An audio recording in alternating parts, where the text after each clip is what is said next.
Hey, hi everybody, and welcome to Shoko Festival 2021, hashtag Shoko Universe.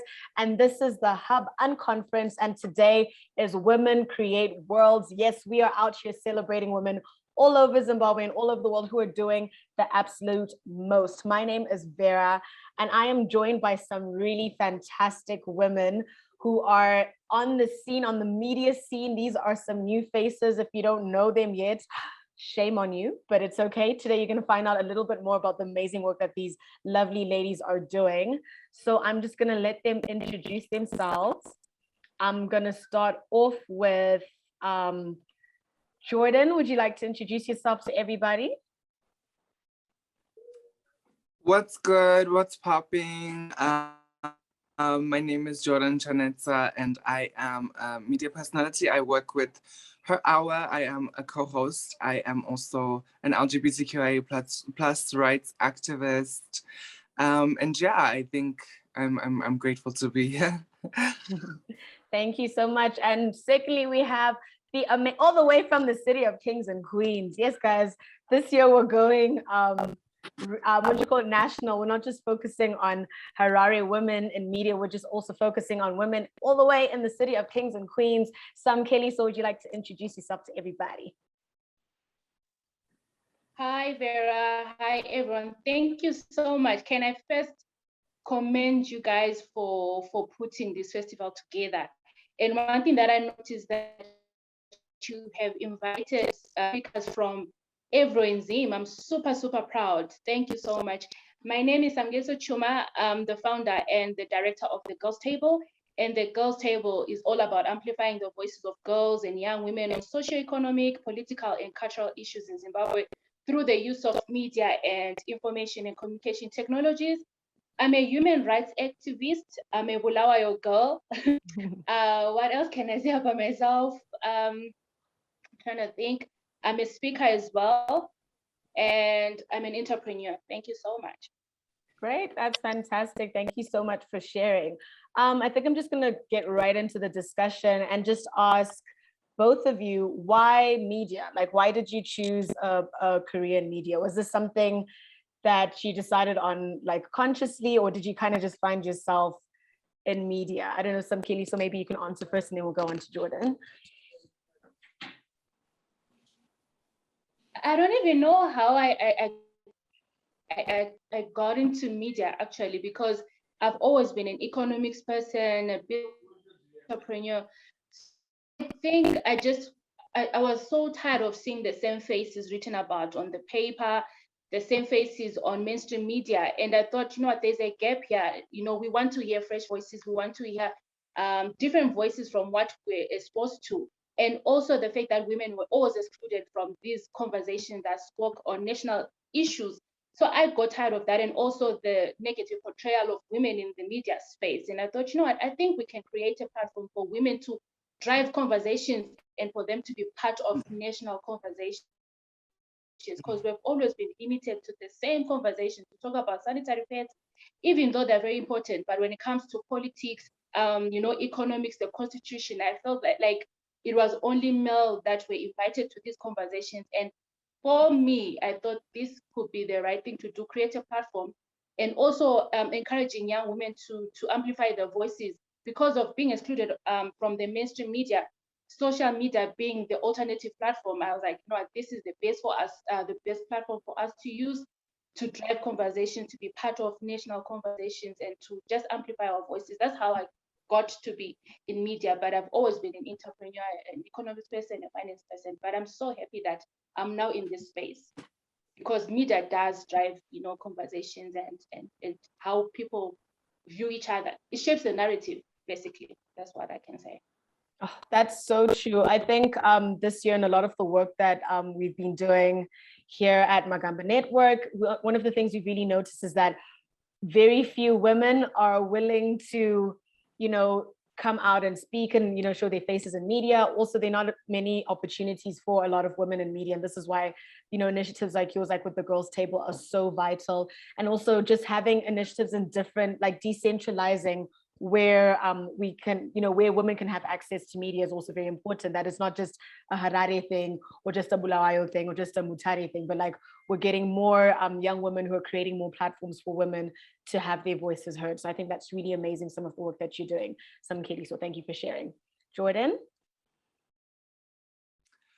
Okay, so for me, I think it's pretty much similar. I think, like you were saying, Vera, there are a lot of women who are not willing to put themselves forward when it comes to media. I think it's a very men. It's oversaturated by men. It's very much so something that is a men's forum in a lot of ways. I think that a lot of, and the sad thing about that is that you find people speaking on behalf of you, and a lot of the times it's inaccurate. So I think from my perspective, wanting to work in media obviously comes from the fact that I am part of the LGBTQIA+ community, and I don't think that in Zimbabwe there is a lot of representation when it comes to people in the community, So I think that wanting to a face like myself, being able to speak on different topics, being able to represent a community of people who is marginalized and who often are not given the platform to be able to speak on a lot of things, And then with her hour, I think we also were just wanting to basically do the same thing, which was empower women, give women a voice, give the youth a voice, and to just want to hear different perspectives from different people, be it in Zim, be it in the diaspora. I think that we're just more interested in giving a chance to people who otherwise would not be given a chance to be heard, and maybe taking a different approach to conversations. I think a lot of the time, conversations can be overly intellectualized. And I think with her hour, we try to make things a little bit more fun, make things a little bit more, what is the word? Relatable. We try to get people that people can relate to, people are in, So I think just by engaging different people who are also not big faces, but who are also already engaging the youth platform, the media platform, oh my gosh, the media platform, but also engaging the youth, it kind of helps us to reach out to people more effectively. I think the other day I was saying that these days, a lot of people aren't really interested in having conversations around like activism, social issues. And so the way that you have to do that these days, and the way that we seem to be doing it with her hour, is lacing social issues into like more fun topics, or making things more relatable. So it's much more easy for people to consume the content, because it's not just like hard-hitting activism or hard-hitting intellectual conversations, because a lot of people are intimidated by that. So yeah. No, I think you both mentioned a lot of really valid points about like creating platforms for, different conversations that we don't normally have.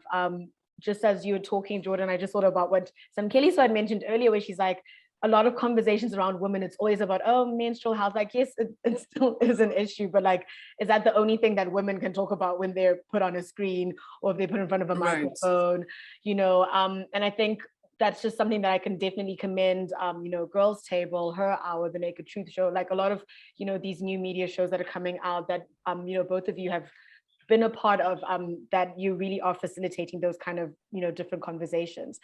Do you think that it's easy to kind of fill in that space of, having these non-conventional conversations, especially because you are new media, you are new kids on the block, so to speak?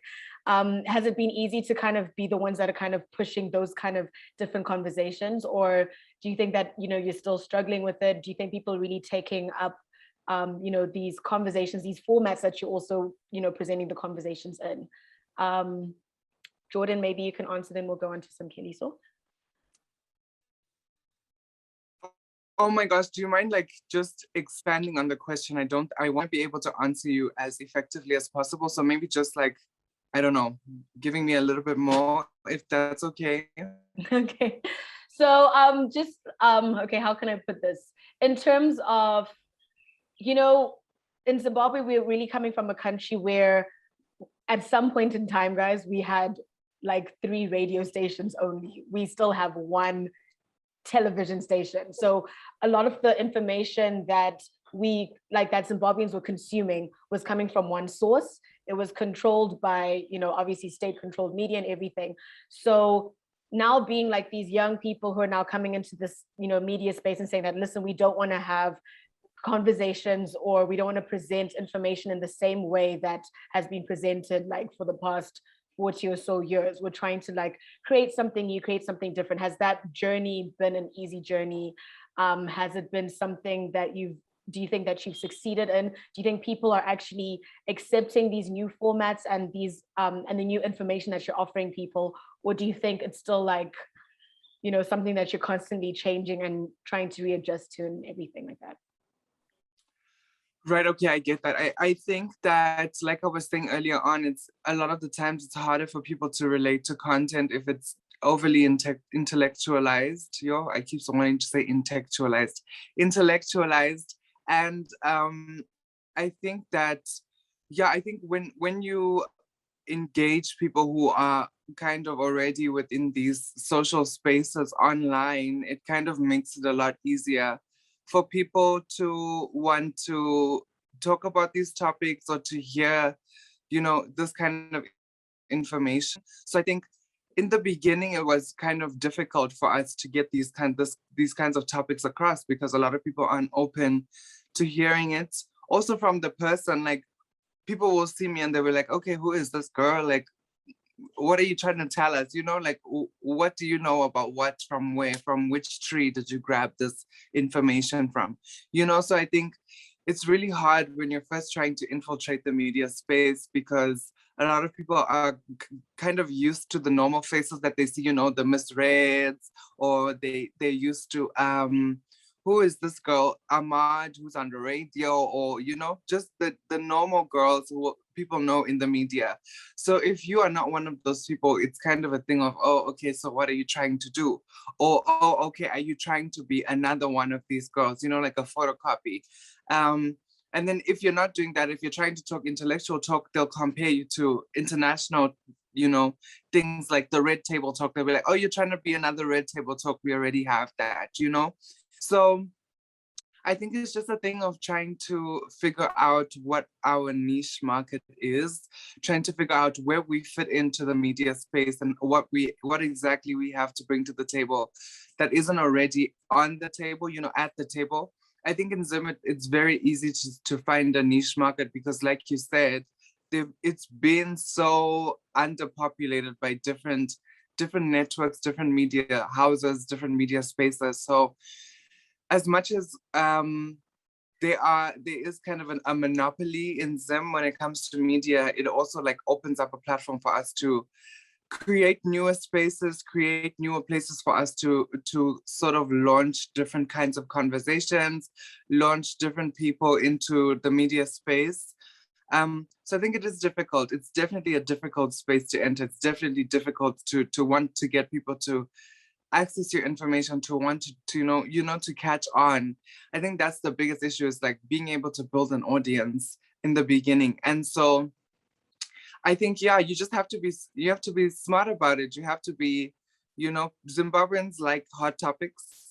Zimbabweans like to be like a dog with a bone. So we will chase anything that is juicy and tasty and fun and that we can relate to, So I think, like I was saying, you just kind of have to bring things to people in a way that they can relate to, bring things to people at their level. Instead of trying to tell people to come up to your level, you sort of go to their level and we grow together as an audience, and, so yeah. Thanks for sharing. Samkeliso?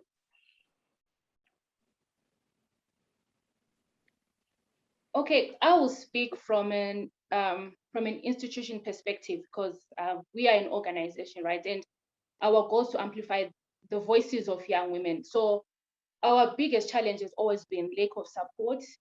When I say support, I'm talking about resources, financial resources. So for us, we've been struggling to compete with male-led institutions, because they get funding, they get supported. So as much as we want to push and to be a platform for engagement and to encourage young women to speak. You know, if you don't have the right equipment, you know, to record and to travel to rural areas, because our goal is to, you know, to penetrate rural areas and get those voices that are always excluded. But if you don't have funding, you can't do that. You need to travel, you need to pay these podcast shows. So that has been our biggest challenge. And also our media space, it hates diversity. You know, all of us talking about having the same faces, having the same voices, but all of us, we hate diversity. And when we see new people coming into the space, we worry a lot about, are they coming to take my space? You know, I've always had a problem with that, because people don't realize that we are only here to complement the work that is being done by every other media organization. You know, we want to bring inclusion, we want to bring diversity. So you find that you are competing now for resources, you're also competing for space, because everyone feels like, no, we just want to monopolize. You know, even the institutions that talk about diversity and inclusion, plurality of voices, they still also want to monopolize the media space. So that has been a challenge as well. And also trying to convince young women, you know, to speak for themselves, because at the Girls Table, we don't believe in being the voice of the voiceless. We believe that we just want to be a platform. We want to create those platforms of engagement. So as a young woman, you need to take up those spaces. So now trying to convince them to take the spaces to speak on social issues, economic issues, political issues. They get intimidated because they've been told, this space is for A or B, and you don't need to say anything. So trying to get them, you know, to take up these spaces, it has been very challenging, you know, because they feel like, I'm not confident to speak. What are you talking about? You want me to speak about politics, Amo? Our environment in Zim is very toxic and is violent. So why would I want to speak about politics? And what else are we struggling with? Let me think. Oh my God, you know, I can you forgive me here? Can you go to Jordan whilst I'm still thinking of what I wanted to say? No, I can I completely hear what you're saying. I think there are a lot of avenues that, like, I think it's really truly a struggle. I think with Her Hour, we also have struggled with the resources aspect. I think just wanting to find ways to make the content that you want to make, but obviously you don't have the resources, you don't have the means, or even in some instances you don't have the skills to, you know, do the things that you want to do. And so I think that's definitely one of the biggest challenges, is when you enter the media spaces. If you're working within your own capacity, you kind of have to do things and just make a plan and figure it out. And you don't know what's gonna happen. You don't know if it's gonna launch. And also, you know, working with people when you don't have a budget, people are flighty. People will just drop and they will be gone. Like if you're not giving me anything worth a lot of value, you know, people are not going to stick around. They're not going to be able to stay. And I think also just that thing of like relationships with people can be very fragile in certain spaces. And so if you are encountering people who want something that's different from what you might be wanting, it can be a challenge, because you can find yourself in a position where it's conflicting desires, conflicting, what is the word? You're conflicting in what you want to get out of this platform, you know? So I think, yeah, it definitely is a challenge. I kind of am interested in hearing from you, Samkeliso, what are some of the the challenges that you faced in the beginning, because I think I didn't get to hear that from you. So I'd love to, like, when you are starting up. Okay, Jordan, thanks. Do you know what? Like when we started, we were under another institution, another organization. So they had the resources, they had the equipment, they had people that had skills. So it wasn't an issue because everything was taken care of. What we needed to do was create the content, and they did everything else. So when we branched out to do it on our own, that's when we realized, oh, you know what, we need resources, we need funding, we need you know, to pay, because no one is willing to do anything for free. you can do it for free because you believe in the vision, but other people, they need to get paid, so that's when we started having issues. But when we initially started, we're under another media organization, so it was us doing a talk show and them taking care of everything. So when we started, after moving from them, the realization that we need the equipment, that was our biggest challenge, and employing people, because how many people are willing to trust a new organization, so trying to build relationships, like what you said, that if you don't have relationships, people are not willing to work for you because they don't know if your organization is going to do anything, if it's going to be big. So they're not willing, unlike other people that they have the social capital already. For us, we were just starting a new organization, so it was very tricky. Actually, I wanted to say the other thing, I'm not a journalist, so being in the media space, it has been challenging if you're not a journalist, because they don't regard you as someone who can, who can take up space, who can be included on this table, because you didn't practice journalism. So where do you fit here? So that has been challenging for me, because even when you want to attend certain conversations talking about the media space, you can't be invited because you are not a practicing journalist, or you did not study journalism. And then that has been one of our challenges, actually, because even when you're looking to work with journalists, they don't know, they don't recognize you, they didn't go to school with you. So yeah, it's been hectic, but you know what, we'll not stop, we'll continue, working on our platform and working on our organization to be recognized as a media institution.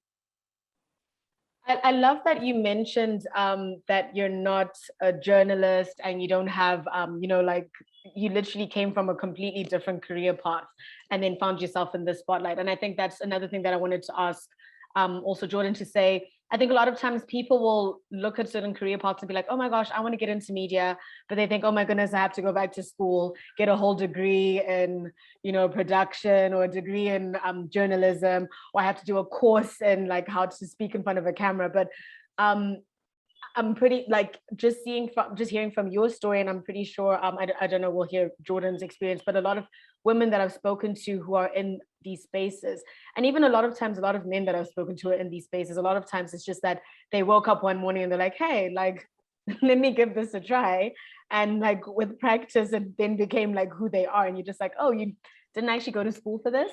So is that a thing? Do you think that it's something that's really important, especially in this day and age with the way, society and like the way the economy, the creative and media economy is working out? Do you think it's an important skill set to have? Do you think it's important that you have to have some sort of formal training in journalism, or it's just about, passion can get you to a certain point and then like you just need to get a team of people to surround you? But I think from my perspective, I think I'm definitely someone who believes in the idea that experience trumps any qualification. So if you have a qualification, great, you can know the technical terms, the technicalities or whatever. But if you've never had the experience, then unfortunately it's you cannot match up to someone who's been doing the work and has had to figure it out without some sort of formal training. I think with the having to learn things without a formal training, you kind of, it's tough, it's harder. I think it's, instead of having something handed to you and everything just being given to you on a platform, on a platter, your platform, on a platter, I think it's much harder, and you obviously are so afraid to fail because you don't have a formal training, because you don't have that, fallback that can help you to get into another space. If it doesn't work out for you in one space, you can just go with your degree and say, hey, I have my degree, can I work for you? But when you are launching a platform that is essentially your own, or working in a space that is essentially created with you and other people that you work with, it's harder because you there's like that option to fail is kind of not there. It's not an option. You kind of have to make it work. You kind of have to succeed. I think for myself, before I entered the media space, I was deathly afraid of being like on camera, being someone to speak, You know, I just was so afraid of it. I was always scared of like, what are people gonna think of my face? What are people gonna think of my voice? Like, what are people gonna say, you know? And you always have these serious critiques of yourself, just like, oh my gosh, people are gonna think, oh, my cheeks are so huge, or like my eyes, or my nose, or whatever. Like, so you're just always wondering what people are gonna say or think. But that's also something that you don't get taught from media. You can't be taught how to not be media training. You can't be taught how to not be insecure or self-conscious. I think it's something you have to get over on your own, regardless of how much training you can get. You know, it's just book learning. If a book can't teach you confidence, unfortunately, you kind of have to embody that on your own. And confidence comes from, like I was saying, experience, from doing the job over and over and over and over again until you kind of are used to it. It becomes like second nature. And you're just like, oh, the camera's on, the red light is on. You click into your media personality and you're on, you know? So I think from my perspective, it's definitely a thing of you grow into it regardless of whether or not you have a qualification. You can have the qualification and still be deathly afraid of the camera and still freeze up when it's now time to go, when it's time to like get the information across. And the same thing can happen when you don't have that degree, you know? So I think it's just a thing of maximizing on what you have in front of you, making the most of it. We live in the TikTok age, the YouTube age. We live in the Instagram age, the Twitter age, where people are like, I'm not gonna wait for you to create a table for me. I'm not gonna wait for you to create a space for me or to accept me into your spaces. I will do it on my own. I will create my TikTok account. I will create my YouTube channel. I will create my Instagram. And if you follow me, great. If you don't, then oh well, I've got my followers, you know? So I think it's definitely a thing of just using what you have in front of you. We live in a world where we have access to a smartphone. You know, you can just click on your smartphone. You can learn how to do these things over the internet. So yeah, I think it's kind of a moot point at this point in our society to really force people to get degrees in certain things. I think if you want to become more of a from the technical aspect, I think maybe you might want to do that after you've had the experience, you know, just so that you have the technical jargon in the field. I think that's where it comes into play, where you just learning the terms, learning, you know, different things that might be important if you wanted to work in newer spaces where they require that from you. So yeah. I don't know, Samkeliso, if you have anything that you want to add. Oh, okay. I wanted to say, for me, I think qualification is very important. As I said, I have an economics degree and a finance degree, so this is completely new for me. But what I've been doing short courses, and I make sure that I read as much. Like I make sure that I read every day about the media space, the media policies. I don't play, you know, when it comes to, you know, gaining knowledge around media. Actually, today will be my last day doing this course on media and freedom of expression in Africa. So I think I agree with what Jordan said, that experience is very good, but at the same time, make sure that you get your skills, because you don't want to be in a space that you have no clue and you have no knowledge about. So get the skill, you know, learn. We're privileged that we have so many courses that are offered, short courses that someone can take. So for me, I'm very serious about that. I'm making sure that I increase my knowledge when it comes to the media space. Then hopefully in the next year or two, I'll do a degree in media because I see a future, you know, in media, you know, especially the new media platforms that are coming up, the digital media. So I'll encourage anyone who wants to get into the media space to really think about that, you know, do a short course. Like there's so many short courses that you can do. And also learn from those that are already in the media space. I'm such I'm such problematic person. I make sure that I follow people that are into the media, check what they do, you know, what they say, and I research on it, because you can never be the best if you don't learn, you know, as much as you can have the passion, the vision, but at the same time, you need to make sure that you step up in your game. You can't say I'm not a journalist, or I never studied media engineering and say I'll push my vision. No, get your knowledge. Do something. And that's what I've been doing. I don't play, because also for me, I won't talk about myself, because with the girls table, it's not about me. I'm not a media personality.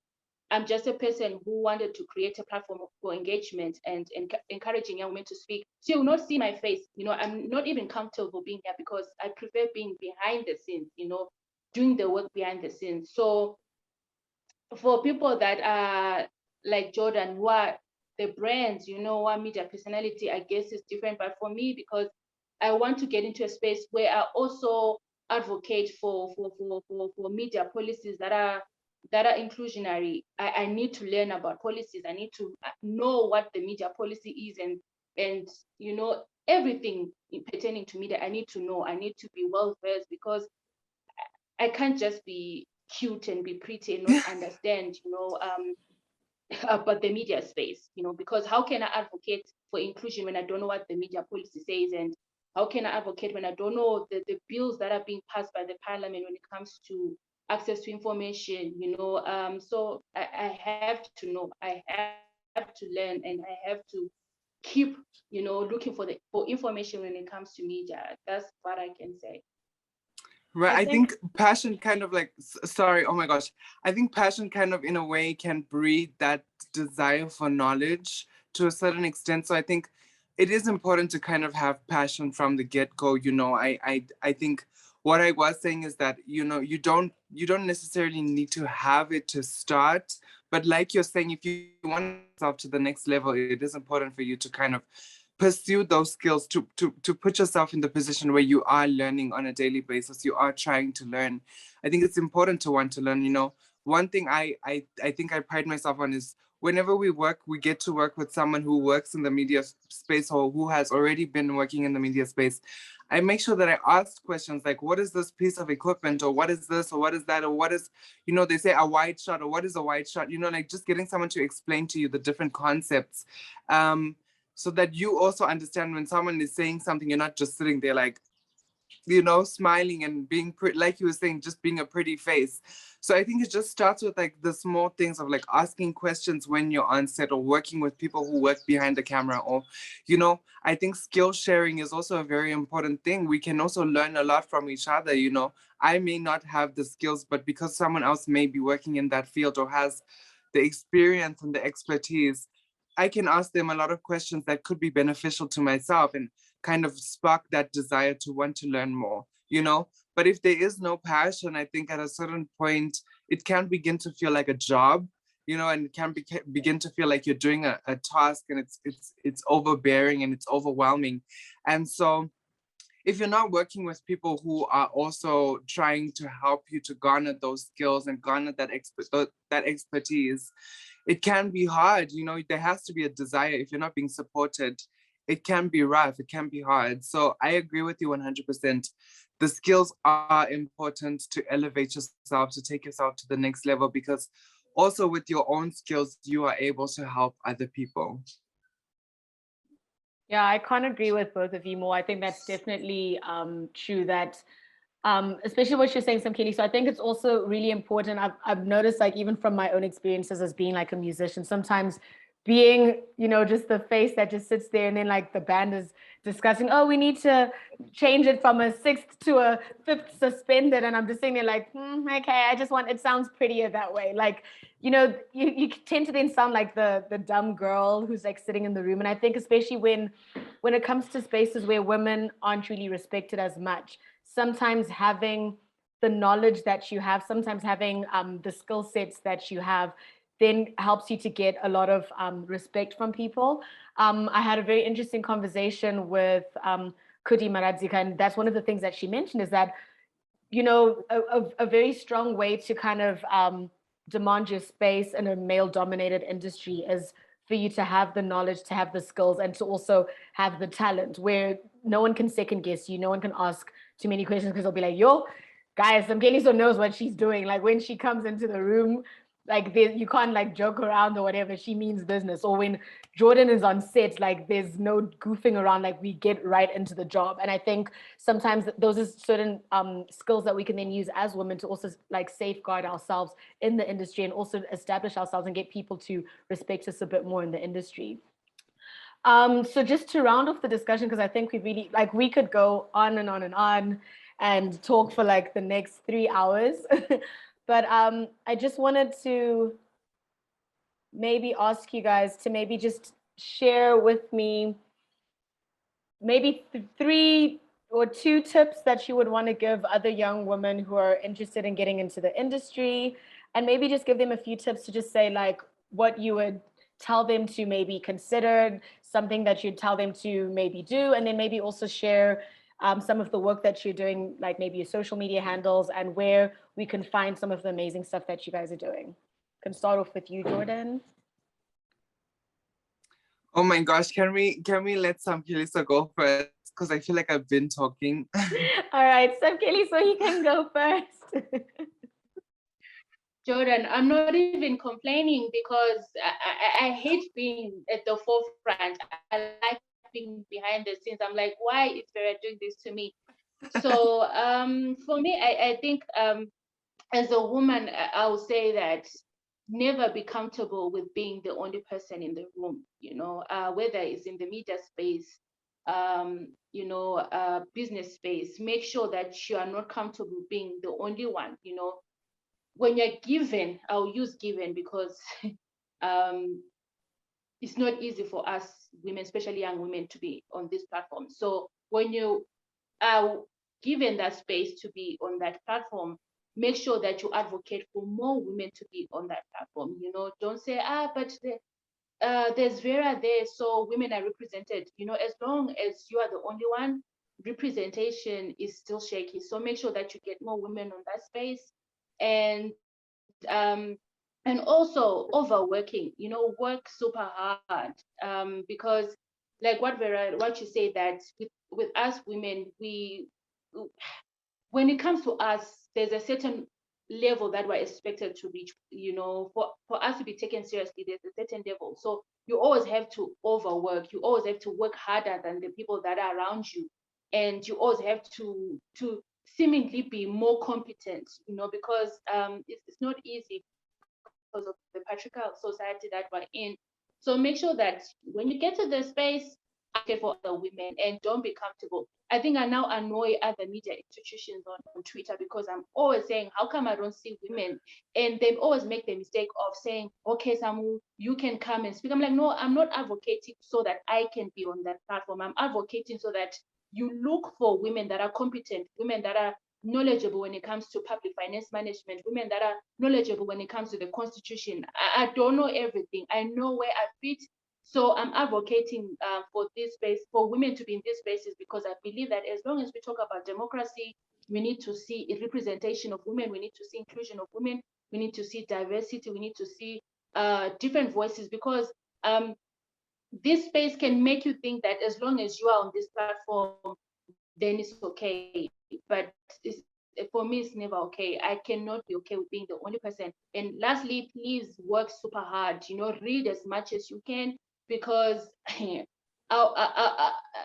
Zimbabwean society is not kind to women when it comes to to these spaces. They want you to know everything, even if things that they also don't know, they expect you to know, because they're like, you just want to be here because of gender, you're not competent, or you don't know what you're doing, or just because you think you're pretty or beautiful, or they always assume that you're associated with a certain person, a man, that is, so you just got here because you're a woman, and then you always have to prove that, what, I can work hard, I work harder. I was actually speaking to a mentor of mine that, what, I think I need to work super hard, because one, we don't have funding at the girls' table. So what can we do, as the organization to make sure that we work better than those that have funding, work better than those that are being supported? Because this life, no one will give you anything for free. And I'm big on building social capital, building relationships. But sometimes, people, it's easy for people to support you when they see you, when you're close to the finish line. That's when people are like, we want to support you. But as long as you're still building, no one is interested, So please build your social capital, but don't just depend on that social capital. Make sure that those people, they approach you because they can see that you're putting in the work. I'm that person. I want to put in the work, and I want to show that even though you don't want to support me, my work will speak for itself. So thank you so much, Vera. I hope I answered you.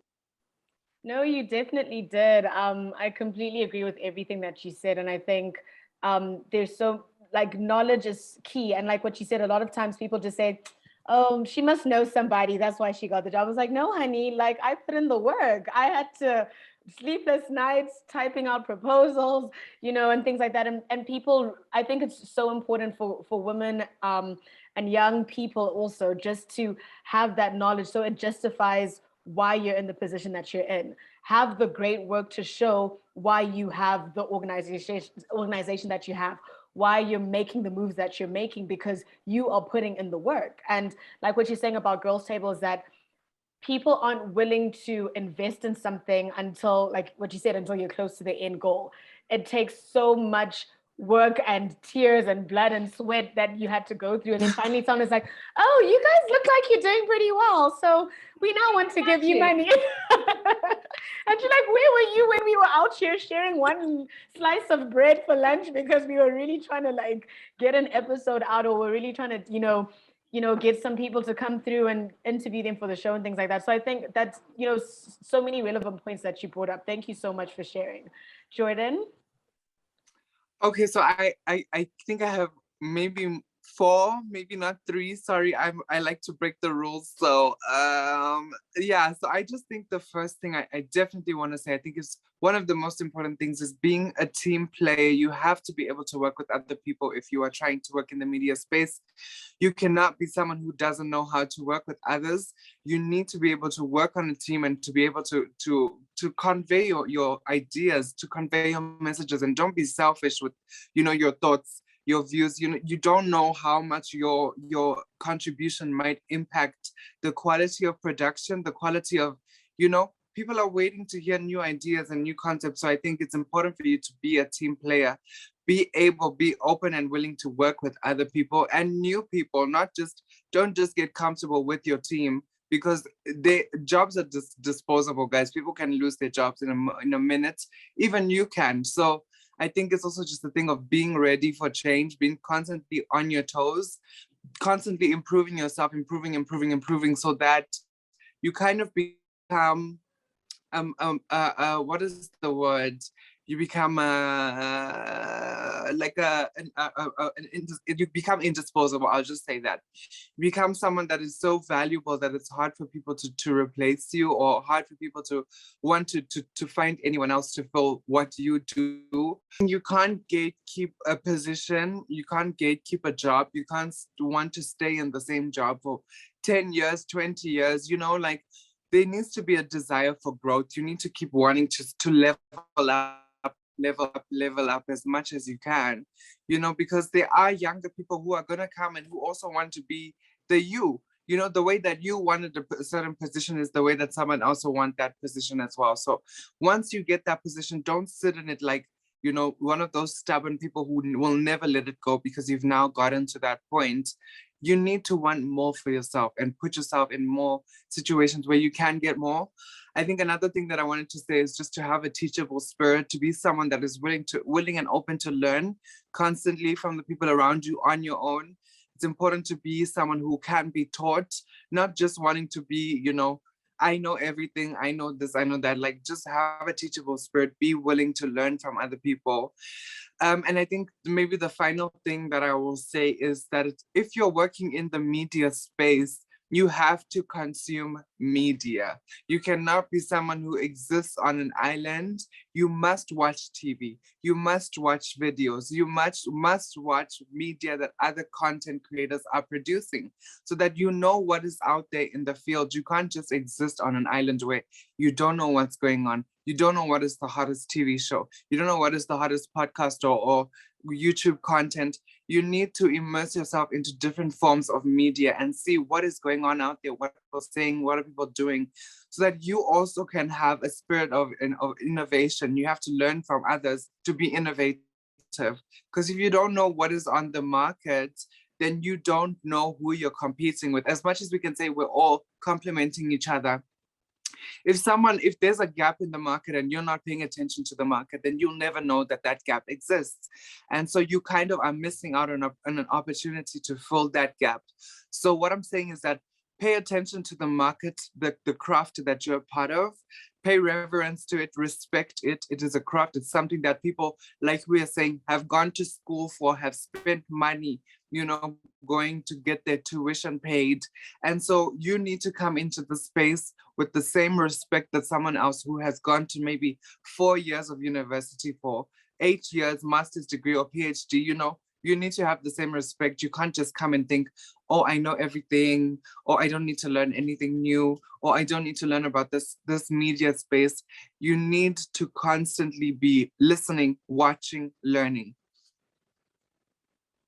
No, thank you so much for those powerful words, Jordan. Yeah, it's really important to just keep learning, keep upgrading your skill sets. I'll give my own personal experience where when Twitter Spaces started, I was just like, I don't know what the hell this is, but I had to make it my thing to figure it out because, with the work that we're doing here at Magamba, like I have to do Twitter Spaces. Tonight, I have a Twitter Space. So it's really important to just always upgrade your level of knowledge and make yourself indispensable in whatever industry it is. Like today, yes, we're talking about media, but we're also looking at every single career path that you're looking into. Is that always upgrade your skill set, make yourself indispensable so that people know that, oh my goodness, if I need this, they know that they have to come to you for that skill.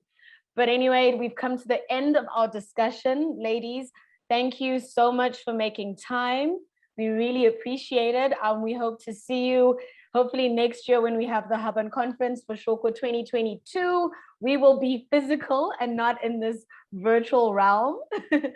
But yes, we're going to put the social media handles on the screen so that you guys can follow the amazing work that Jordan Chanetsa is doing, that Samkeliso is doing, and also that you can just check out the girls' table. You can check out her hour. You can also check out, other different platforms as well that they're both involved in, and just get more involved, support local content makers because they are doing the most. And let's just work together to have a really interesting, diverse media economy in Zimbabwe. And thank you so much, ladies, and have an amazing rest of 2021. And yeah, thank you so much. Thank you. You're muted, Samkeliso. Oh, okay.